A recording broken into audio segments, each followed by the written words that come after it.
I guess I look at it as really there's no bad option. And then with Julio, I know you sort of talked about him wanting to be that guy. What was there a point this season where you sort of realized that he was going to be able to like sort of put like that you could see him push through some of those barriers and sort of like keep going in a way that maybe surprised you? I don't know if it was necessarily this year. I think early on in 16 in the postseason, we saw glimpses of the big moment and seeing the pulse. And then obviously at the height of it was last year and what he did in the NLCS and the World Series. So and this year I think he just continued to build on that experience, that confidence, and it's kind of propelled him to this season to just be an outstanding performer all year for us. Is there anything with the workload though that maybe surprised you that he was able to maybe sort of get past maybe some of the barriers in terms of obviously you guys had sort of kept him to a certain amount, a certain extent since he came back from the shoulder, but coming into this year and his ability to sort of handle a full season's workload? I think it's just one of those things that he's always been the player that's wanted more, where I think that we've been very, for his benefit, short and long term, being conservative. And I don't think that we regret that at all. But I think that when you have a player that wants more and expects a lot from himself, so I think it's one of those things that there's no one way to do things. So where we could have kind of ideally maybe curtailed some innings, but where we were at, we needed his innings, and he embraced it. Thanks, Dave. Yeah. Next question is from Dave Vassay. Go ahead.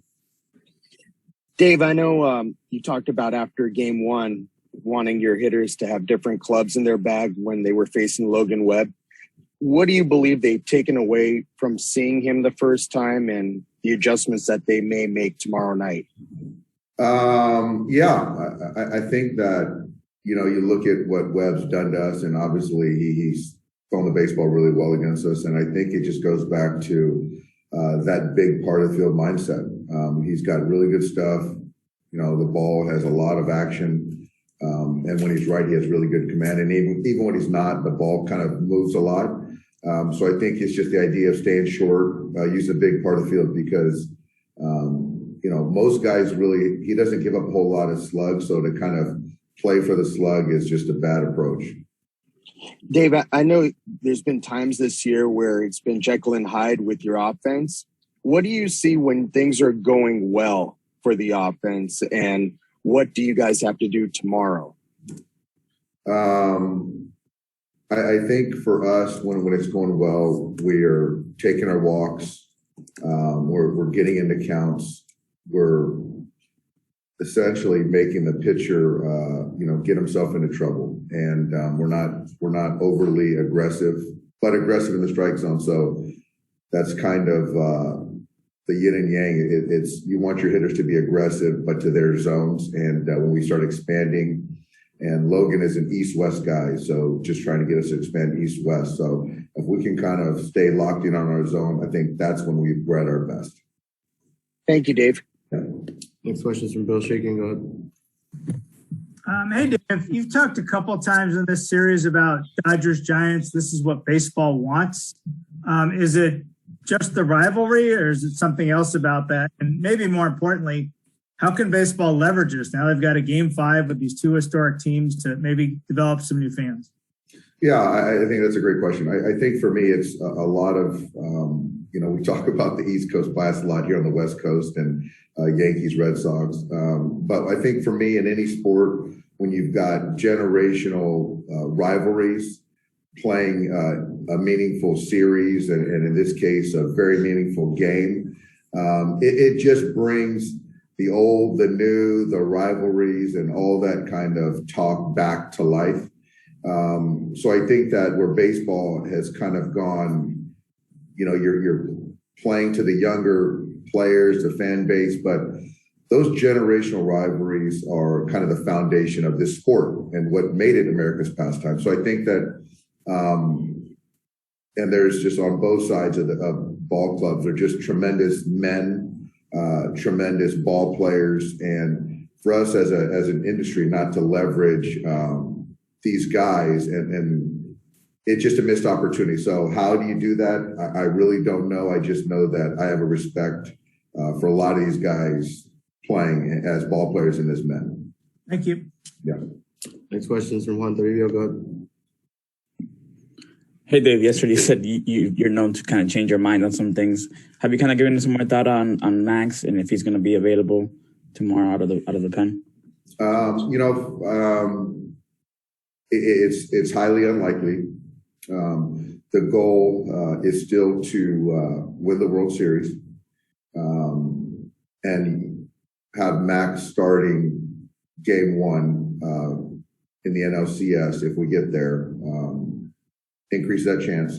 But obviously, I'm not immune to the fact that you don't get there unless you win game five. But how he feels matters because you still got to be effective. So we'll have a conversation with them, I'm sure, today, tomorrow, and kind of gauge it. But in no way are we going to press him and put him in a position that we don't feel comfortable, across the board. Yeah, I guess I was just about to ask. So you guys haven't had a conversation with him? Like he hasn't turned a lobby, saying, I'm going to be ready to go or anything like that? Not yet. And I don't expect him to. So I think it's something that obviously people are talking about. I'm sure he's aware of. But again, we have a lot of good players, a lot of good guys, a lot of good arms that are fresh and ready to go that I feel very confident that can prevent runs tonight or tomorrow night. Cool. Thank you, Dave. Yeah. Next question is from Juan Castillo. Go ahead. Dave, you mentioned last night that you thought that was Mookie Betts' best swing. What have you seen? Why did you think that was his best swing? I was just curious when you said that. I think it was just the balance throughout the swing, the synced up of the mechanics, getting a pitch to his nitro zone. Really, to go backside like that is really hard to do, and you've got to leverage a baseball the right way. And I think Mookie is a pull hitter. He's been very good for us this postseason. But to be able to take a ball backside like that and stay through it, it just allows you to cover a lot of different pitches if you can do that. So I just think overall it was picturesque. And when you see him take that swing, he always hit that ball hard off the Crawford the other night. Do you sense that he's really locked in right now, after the tough season he had with the hip?